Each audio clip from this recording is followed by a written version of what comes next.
Chegamos ao final do nosso livro Homo Ludens, estamos aqui nos últimos capítulos e obrigado você que nos acompanhou, que comentou e que está aí por dentro. E eu tenho que confessar que esses são os melhores capítulos do livro e eu estou falando rápido porque é muita coisa legal para falar em 15 minutos, mas vamos lá, eu vou conseguir. Então vamos falar hoje do capítulo 11, Cultura e Períodos, Subespécie Lude, e o capítulo 12, o elemento lúdico da cultura contemporânea. Então, o capítulo 11, ele vai fazer aquela grande retomada, amarrando tudo que o autor falou ao longo de sua obra. E é um capítulo muito interessante. Já vou falar o lado ruim do capítulo, é porque antes ele tem uma trajetória muito rica de analisar civilizações ao longo do tempo e em diferentes contextos geográficos, e esse é um capítulo que ele foca mais a Europa, então tudo o que aconteceu na Europa. Mas a grande reflexão que está por trás, né, desses dois capítulos é inclusive uma explicação de quando eu li os outros capítulos, eu falo, nossa, mas parece que o autor ama o século XVIII, ele tem assim uma nostalgia pelo século XVIII, e esse é o capítulo que vai explicar de onde vem essa nostalgia. Então, o autor vai recuperar todos os elementos que ele trouxe da música, da poesia, do ritual, das artes da guerra, do direito do conhecimento, falando que então o jogo, o elemento lúdico da vida humana, seria a alma mater da cultura. E apesar de que algumas dessas áreas, principalmente a guerra, o direito e o próprio conhecimento, eles teriam se afastado do elemento lúdico, ele pondera que a música, a poesia, as artes, né, o sagrado também, eles em alguma medida ainda poderiam ser considerados então elementos culturais que foram que se desenvolveram a partir desse aspecto lúdico. E para discorrer sobre esse ponto, então, eu falei, ele vai pegar muito na trajetória europeia e vai trazer uma abordagem que ele não trouxe em outros capítulos, que é a moda. Bom, ele retoma lá na Roma Antiga, no Império Romano, discorrendo que o Império Romano, ele é um império que a cultura romana, ela era bonita por fora, aparentemente muito lúdica, mas que para o autor ela era um pouco vazia, oca, né? Por quê? Porque, se vocês se lembram, né, os romanos, eles se expandiam, eles se apropriavam de elementos dos territórios, elementos culturais. Então, para ele fica uma cultura um pouco de anexação de outras culturas e não propriamente algo mais genuíno do próprio império. Isso é discutível, mas ele tem essa visão mais crítica, né? E depois ele passa então para a época medieval, trazendo alguns elementos lúdicos e ilustrando isso ali na questão da classe nobre, né, dos vassalos e um jogo já que aparecia ainda nesses rituais, no ritual da guerra. E então vai até o Renascimento, e no Renascimento, como já falamos em outros capítulos, o elemento da filosofia e da questão do conhecimento, as perguntas de retóricas. Então, para o autor é nesse ponto que começa um momento de enriquecimento das relações humanas através da dimensão lúdica.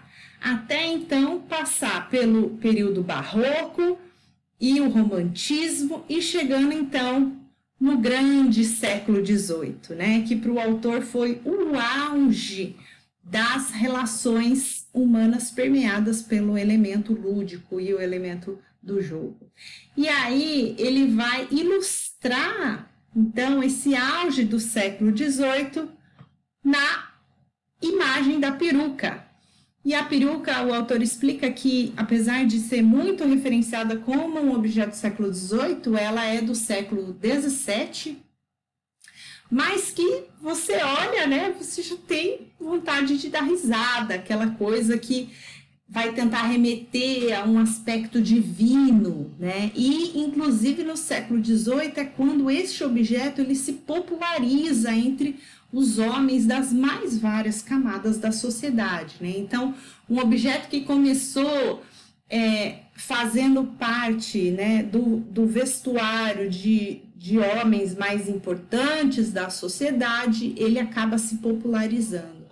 Mas, então, vem o século XIX e o auge, né, da Revolução Industrial, a segunda Revolução Industrial, e o que o autor enxerga como um empobrecimento lúdico em todas as esferas da sociedade, vamos falar disso daqui a pouco, ele é representado na vestimenta masculina. Eu até tenho que pegar aqui figurinhas que não são tão diferentes, né? Mas ele fala, olha, a peruca caiu e a calça cresceu, remetendo a calça de um camponês, de um operário, até chegar, então, na disseminação de uma roupa ainda mais simples, ainda menos, né, sem graça, no sentido que não tem aquela coisa lúdica por trás, aquele aspecto do teatro, né, das relações humanas.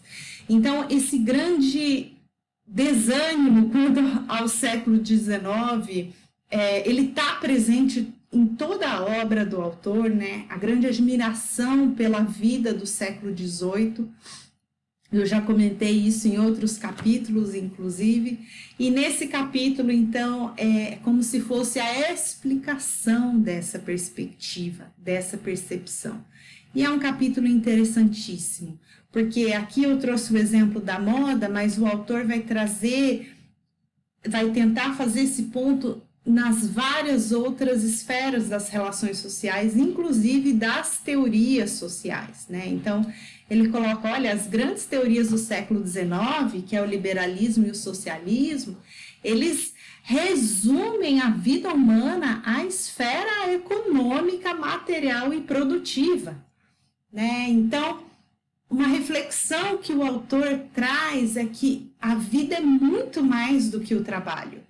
E desde o século XIX, é como se a vida, o jogo da vida, né, ele tivesse se resumindo a um aspecto produtivista e materialista.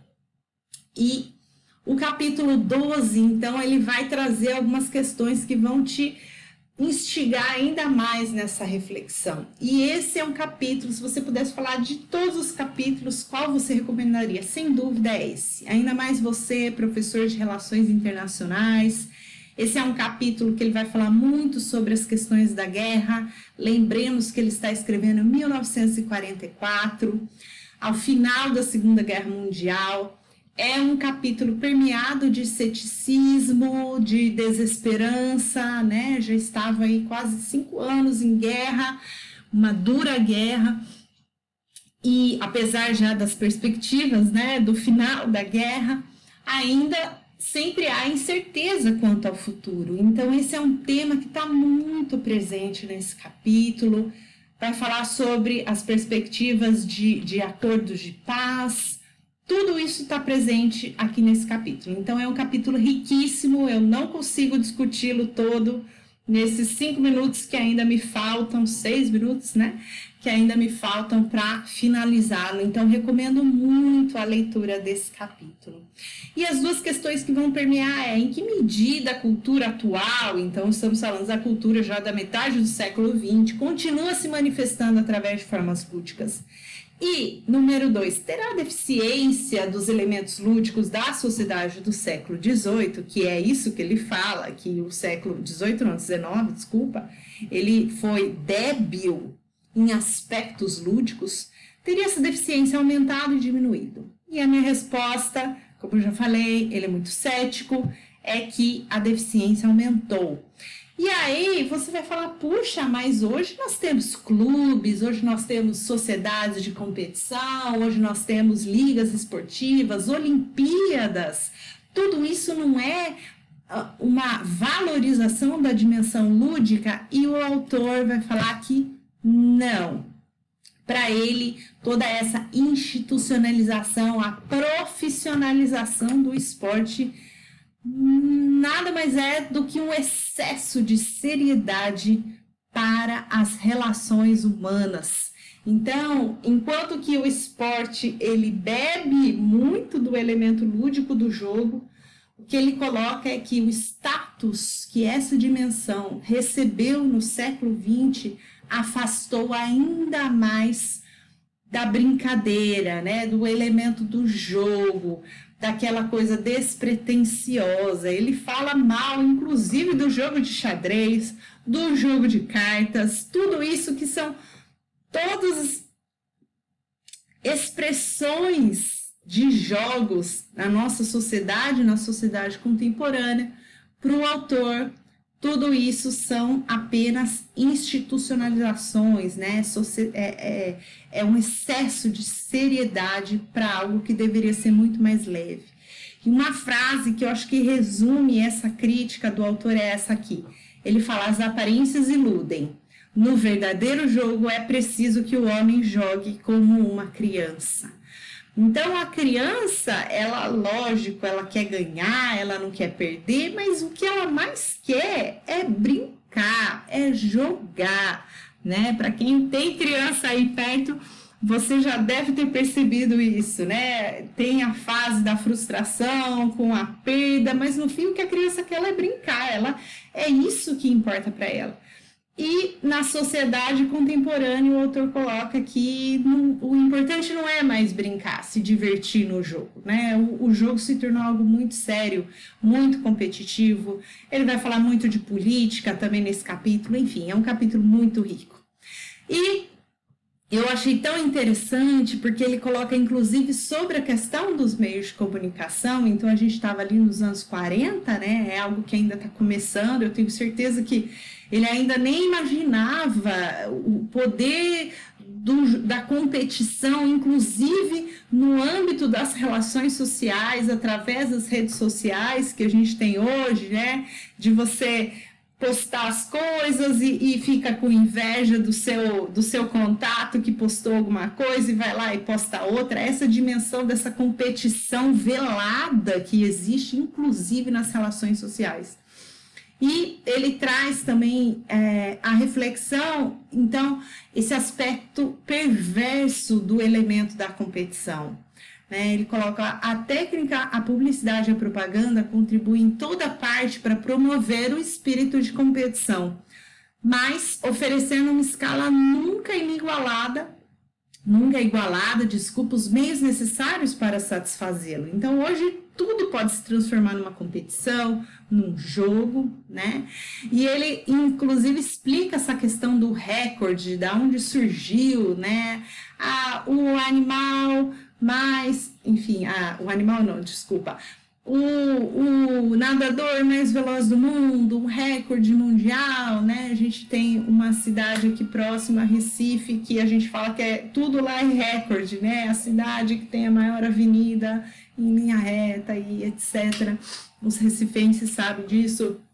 E ele coloca como essa questão, então, ela acaba permeando, aparentemente, é aquilo que ele vai falar do Império Romano, é uma aparência da dimensão lúdica, mas que acabou se tornando perversa em algumas áreas.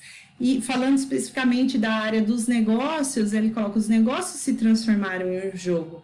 E esse processo vai ao ponto de algumas companhias procurarem deliberadamente incutir em seus operários o espírito lúdico a fim de acelerar a produção. Qualquer realidade, qualquer aspecto da realidade dessa frase, em pleno século XXI, não é coincidência. Caminhando então para o fim do livro, ele fala: terá deficiência de elementos lúdicos aumentado ou diminuído? E a resposta é que aumentou. Então, a gente ainda está muito focado na esfera do trabalho, o jogo, a guerra se afastou muito do jogo. E é assim que eu termino essa grande obra super importante reflexiva e já coloco para vocês o nosso próximo livro, que vai ser o Pedagogical Journey Through World Politics. Não percam, vai ser muito